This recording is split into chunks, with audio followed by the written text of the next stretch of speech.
ये आप ये कह सकते हैं, अगर मैं थोड़ा सा उसमें चेंज करना चाहूं तो आप ये कह सकते हैं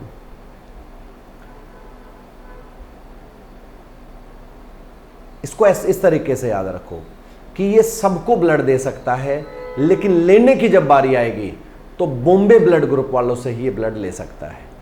ये कैसा रेयर ब्लड ग्रुप है, मैं फिर से रिपीट कर रहा हूं, सबको डोनेट कर सकता है, लेकिन लेने की बात आएगी तो सिर्फ बॉम्बे ब्लड ग्रुप से ये ब्लड ले सकता है। इसको 1952 में वाई.एम. बेंडे एक साइंटिस्ट हैं जिन्होंने इसको खोजा था। मुंबई में इसको खोजा गया, मुंबई के अंदर, ठीक है सर, मुंबई महाराष्ट्र में इसको खोजा गया। दूसरा जो ब्लड ग्रुप है ये पहली बार मिला, खोजा तो क्या गया, इसे RH नल ब्लड ग्रुप कहा गया। RH नल, जिसमें RH फैक्टर ही नहीं है। RH फैक्टर तो किसमें नहीं था, RH फैक्टर तो हमारा ऑक्सीजन में भी नहीं था। हाँ, अभी याद आया, RH फैक्टर तो ऑक्सीजन में भी नहीं था। तो ऑक्सीजन कैसा था, सबको दिया जा सकता था, तो ये भी सबको दिया जा सकता है सर। अगर मैं बात करूं RH नल ब्लड ग्रुप की, तो ये भी सबको दिया जा सकता है और लिया नहीं जा सकता है, ठीक है, ये किसी से लिया नहीं जा सकता है। इवन RH नेगेटिव वाले हैं उनसे भी नहीं लिया जा सकता है। यहां पर ये सबको दिया जा सकता था, लेकिन बॉम्बे ब्लड ग्रुप से ये ले सकता था, ये किसी से नहीं ले सकता है। और यहां पर अगर बात करें तो यहां पर रेशो है सर 60 लाख लोगों के अंदर एक इंसान है जिसमें ये इस टाइप का ब्लड ग्रुप मिलता है।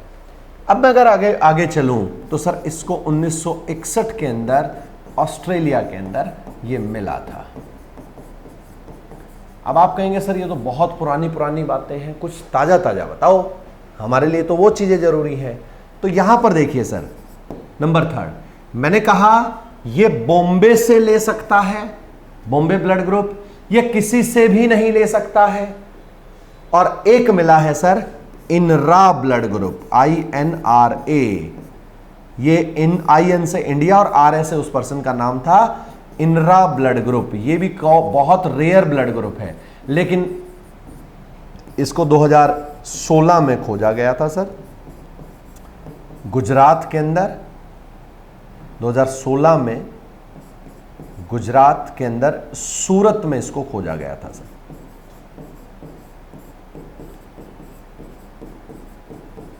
गुजरात में से खोजा गया था।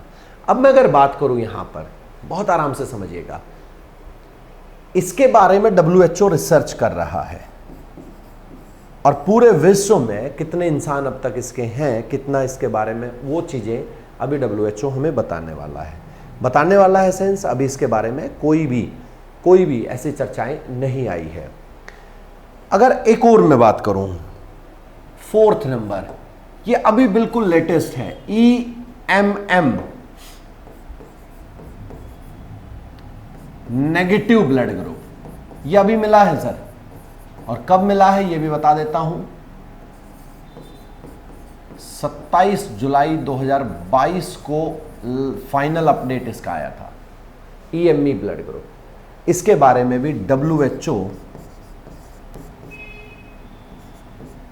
ऑब्जर्वेशन, प्रेक्षण या एक्सपेरिमेंट या जो भी आप अनुसंधान कह सकते हो,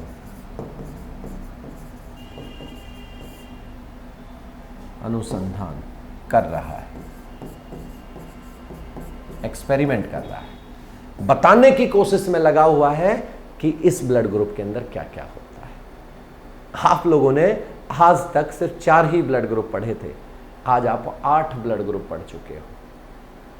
फिर अक्सर बच्चे के दिमाग में क्वेश्चन आता है कि सर देखो, एक चीज मैंने देखी है कि मान लीजिए किसी को इमरजेंसी हो जाए तो क्या उसको ब्लड डोनेट किया जा सकता है, क्या ब्लड चढ़ाया जा सकता है, चढ़ाया जा सकता है तो कौन सा चढ़ाया जा सकता है, क्या चढ़ाया जा सकता है, वो सारी बातें बच्चा पूछता है। तो आज समझिएगा, इस बात को समझिएगा बच्चा, बहुत अच्छे से समझाने की कोशिश करूंगा मैं आपको यहां पर दो केस बता रहा हूं, केस 1 बता रहा हूं और केस 2 बता रहा हूं बच्चा। मान लीजिए, मानना है आप लोगों को कि किसी इंसान का एक्सीडेंट हो जाता है, उसका ब्लड ग्रुप RH नेगेटिव है। यहां RH नेगेटिव को मैं आपसे डिस्कस करना चाह रहा हूं कि सर जो RH नेगेटिव है, उस RH नेगेटिव को आप इस तरीके से समझें कि मान लीजिए कोई भी A नेगेटिव मान लीजिए, B नेगेटिव मान लीजिए, AB नेगेटिव मान लीजिए, O नेगेटिव मान लीजिए, ठीक है। और ऐसे कंडीशन में उस इंसान का एक्सीडेंट हो जाता है और इमरजेंसी ऐसी आ जाती है, वहां पर ब्लड नहीं है, इमरजेंसी ऐसी आ जाती है, तो क्या उसकी बॉडी में अपोजिट ब्लड ग्रुप चढ़ाया जा सकता है?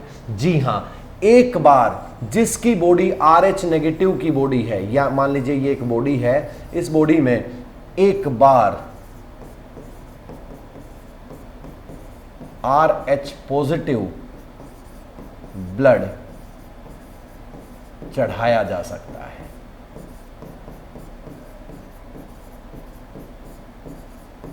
चढ़ाया जा सकता है सर, लेकिन जिंदगी में अब दोबारा ब्लड नहीं चढ़ेगा, क्योंकि RH नेगेटिव उसकी बॉडी में एंटीजन था और RH पॉजिटिव जाकर के एक एंटीबॉडी का काम कर रहा है। अब जिंदगी में कोई भी ब्लड उसको चढ़ाया जाए, चाहे वो RH नेगेटिव हो, दोबारा से अगर मान लीजिए कोई इमरजेंसी होती है, या RH पॉजिटिव हो, अब जिंदगी में कोई भी ऐसा ब्लड नहीं होगा जो उसकी बॉडी में चढ़ाया जा सकता है। ये एक छोटी सी एक ब्लड ट्रांसफ्यूजन का एक रूल होता है जो आपको और हमें पता होना चाहिए। जैसे मान लीजिए मेरा ब्लड ग्रुप A है, तो A ब्लड ग्रुप, मैंने अभी आपको बताया था मेरी बॉडी में ब्लड कौन कौन सा आ सकता है, मैं किसको डोनेट कर सकता हूं, लेकिन जिसका RH नेगेटिव फैक्टर है उसके लिए एक स्पेशल केस ये बनता है कि क्या उसकी बॉडी में कभी RH पॉजिटिव चढ़ाया जा सकता है? जी सर, चढ़ाया जा सकता है। फिर अक्सर एक चीज देखने को मिलती है, क्या देखने को मिलती है कि मान लीजिए फादर है और मदर है, फादर का ब्लड ग्रुप है RH नेगेटिव और मदर का ब्लड ग्रुप भी है RH नेगेटिव, तो वो आसानी से एक बच्चे को जन्म दे सकती हैं, उनकी बॉडी में किसी भी प्रकार की कोई प्रॉब्लम नहीं होगी। फिर मान लीजिए फादर का ब्लड ग्रुप नेगेटिव है और मदर का ब्लड ग्रुप पॉजिटिव है, तब भी कोई प्रॉब्लम नहीं होगी। मान लीजिए दोनों का ब्लड ग्रुप पॉजिटिव है, तब भी कोई प्रॉब्लम नहीं होगी, लेकिन मान लीजिए फादर का ब्लड ग्रुप पॉजिटिव और मदर का ब्लड ग्रुप नेगेटिव है, तब प्रॉब्लम हो सकती है और वो उस समय बच्चे को जन्म नहीं दे सकती है। अब आप कहेंगे नहीं दे सकती है सर? जी हां, दूसरे बच्चे को, पहले बच्चे को जन्म दे सकती है, लेकिन दूसरे बच्चे के केस में मदर यूट्रस में यही एंटीबॉडी बनने का काम हो जाएगा, और जब एंटीबॉडी बनने का काम होगा तो एम्ब्रियो नहीं बनेगा, और एम्ब्रियो नहीं बनना तो बच्चे का विकास नहीं होगा। एक बच्चे से पूछा कि बेटा तेरी मां की उम्र कितनी है? तो बच्चे ने कहा कि सर 5 साल। तेरी उम्र कितनी है? मेरी उम्र भी 5 साल है। तो सर को गुस्सा आया, टीचर को गुस्सा आया, बदतमीज कैसी बातें कर रहा है, तेरे को ये नहीं पता, ये वो होता है। तो बच्चे ने कहा कि सर जब मैं पैदा हुआ तभी तो वो मां बनी। कितना अच्छा लॉजिकल आंसर है कि मैं पैदा हुआ तभी तो वो मां बनी, उससे पहले तो वो बहन थी, बेटी थी, पत्नी थी, मां थोड़ी थी। लेकिन एक मां, याद रखना बच्चा जो मैं अभी आपको बताने जा रहा हूं, 9 महीने तक एक बच्चे को अपने गर्भ में रखती है, गर्भाशय में रखती है, यूट्रस में रखती है, और यूट्रस के अंदर बच्चे का डेवलपमेंट होता है। अब बायोलॉजी के मास्टर से पढ़ रहे हैं, बायोलॉजी के टीचर से पढ़ रहे हैं, तो बायोलॉजी आप बहुत बारीकी से पढ़ेंगे। और यहां पर अगर मदर का ब्लड ग्रुप नेगेटिव है और फादर का ब्लड ग्रुप पॉजिटिव है, तो पहले बच्चे को जन्म देते टाइम कोई प्रॉब्लम नहीं होगी, लेकिन दूसरे बच्चे के जन्म के दौरान नहीं, एम्ब्रियो बनने के दौरान, क्योंकि एक प्राकृतिक प्रक्रिया है, जब स्पर्म और ओवम मिलते हैं तब एक एम्ब्रियो का निर्माण होता है। और एम्ब्रियो के केस की अगर मैं बात करूं, स्पर्म और ओवम के केस की मैं अगर बात करूं, तो यहां पर जब मदर यूट्रस में, देखो पहले बच्चे के दौरान और दूसरे, मैं बात कर रहा हूं दूसरे बच्चे के दौरान, दूसरे बच्चे के दौरान मदर यूट्रस के अंदर पॉजिटिव फैक्टर भी है और नेगेटिव फैक्टर भी है। तो अब इस केस में मदर में एम्ब्रियो बनेगा ही नहीं। इस केस को इसलिए समझाया था मैंने, एक बार ब्लड डोनेट दे दिया गया, लेकिन वहां पर क्या हुआ, दूसरी बार ब्लड नहीं चढ़ सकता। तो एक बार मदर ने बच्चे को जन्म दे दिया, लेकिन अब मदर यूटेरस के अंदर, मां के गर्भाशय के अंदर ये दोनों फैक्टर प्रेजेंट हैं बच्चा, और अगर दोनों हैं तो अब दोनों सेल आपस में मिलकर के एम्ब्रियो नहीं बनाएंगी। याद रखना।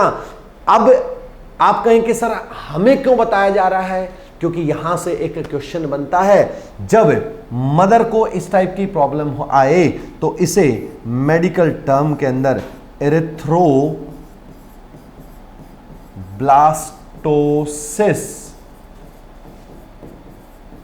फिटेलिस कहा जाता है बच्चा। ये एक टर्म है, जब मां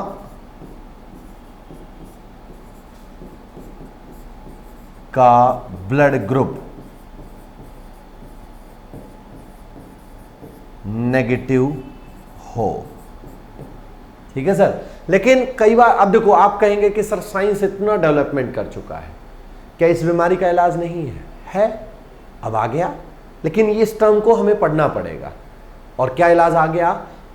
जब मदर पहले बच्चे का में गर्भ धारण करती है तो उस समय मदर का ब्लड टेस्ट होता है, और अगर मदर के अंदर RH नेगेटिव फैक्टर मिल जाए और फादर के अंदर RH पॉजिटिव फैक्टर मिल जाए, तो मदर को पहले ही एंटी ब्लड क्लोटिंग के वैक्सीन देना स्टार्ट कर दिया जाता है। याद करो, हिरोडीन बताया था मैंने। कर गए ना कनेक्ट उन बातों को? कर गए ना आप लोग कनेक्ट? हिरोडीन वापस आ गया। यानी एंटी ब्लड क्लोटिंग फैक्टर का वैक्सीन दिया जाता है, ताकि मदर में एंटी ब्लड क्लोटिंग वैक्सीन लिख देता हूं, ताकि मदर के अंदर दूसरे बच्चे को जन्म देने में भी प्रॉब्लम ना आए। आप लोगों के लिए पूरा ब्लड मैंने आप लोगों के साथ डिस्कस किया। आप आराम से उन चीज़ों को समझ सकते हैं, देख सकते हैं। एक एक क्वेश्चन को, एक पार्ट को मैंने आप लोगों से डिस्कस किया है। आप लोग जब 4, 5, 6 टॉपिक पढ़ लोगे, तब जो इंपॉर्टेंट टॉपिक है मैं हमेशा पहले उनको आपसे डील करूंगा, क्योंकि ब्लड हमारे लिए बहुत इंटरेस्टिंग टॉपिक था, बहुत इंपॉर्टेंट भी टॉपिक था, बहुत इंटरेस्टिंग भी था, क्योंकि ब्लड के साथ हम बचपन से रहे हैं। लेकिन उसके साथ साथ अब आगे जो टॉपिक डिस्कस होंगे वो एक एक सिस्टम को हम उठाना स्टार्ट करेंगे। अगर मैं यहां आप लोगों से डिस्कस करूं तो ब्लड के अंदर जितने भी क्वेश्चन बन सकते हैं वो सारे के सारे मैंने डिस्कस किया आप लोगों से। ठीक है, तो आज की ये क्लास थी हमारी। इस क्लास को आप एक बार आराम से देखिए, एक बार पढ़िए, 2 बार पढ़िए, 3 बार पढ़िए। आपको ऐसा फील होगा कि एक स्टेप टू स्टेप चीजें आप लोगों को समझ में आती जा रही हैं, और स्टेप टू स्टेप हम उन चीजों को फॉलो अप करते जा रहे हैं। तो बिल्कुल स्टार्टिंग से लेकर लास्ट तक, यानी एक टाइप से कह सकते हो ब्लड चैप्टर के बचपने से स्टार्ट किया था और बुढ़ापे में जाकर के खत्म कर दिया। यानी स्टार्टिंग से लेकर लास्ट तक एक एक क्वेश्चन को मैंने आपसे डिस्कस किया है। आप लोग इसको रिवाइज करते रहें, चैप्टर को देखते रहें, पढ़ते रहें, और आप लोग अच्छे से अपने सिलेक्शन की तैयारी करते रहें, अपने एग्जाम की तैयारी करते रहें। खुश रहें, पढ़ते रहें, सेफ रहें। जय हिंद, जय भारत। Thank you.